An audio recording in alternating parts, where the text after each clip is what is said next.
نور، انا بحبك. ابطلها ازاي؟ معرفش تبطلها ازاي. قلت لك ما ترجعليش غير لو راجع بكلام جديد يا سليم. بجد الحوار ده ما بينتهيش، مش هنخلص منه بقى؟ لا مش هنخلص، وانت اللي مش عايز تخلصه. احنا بقالنا 3 سنين، 3 سنين بتسيبني وبترجع لي وما بتعملش اي حاجه غير ان انت بتضيع لي في وقتي. قلت لك ما ترجعليش غير لو عايز تتجوزني. وانا ما ضحكتش عليكي، انا قلت لك مش عايز اتجوز. كملها. مش عايز تتجوز ممثله، قولها عادي. لا مش عايز اتجوز اصلا.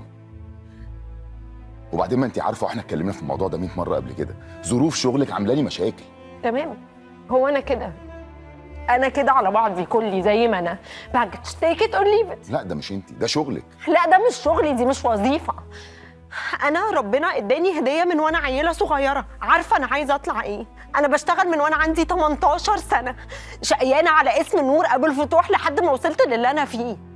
من ايام ما انت ما كنتش عارف اصلا انت عايز تبقى ايه ولسه بتاخد مصروف من باباك.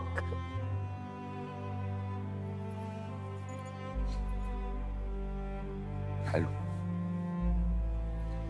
طيب مع احترامي بقى لكل كلامك ده، انت دلوقتي محطوطه في اختيار، عايزه تتجوزي ولا عايزه تكملي في التمثيل؟ عايزاني ولا لا يا نور؟ لا هو الاختيار مش عندي، انا اسفه.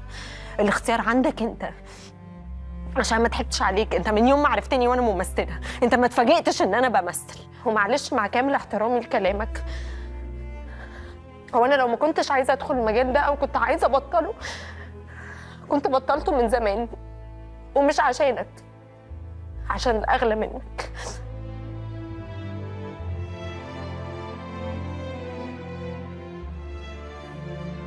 كل سنه وانت طيبه.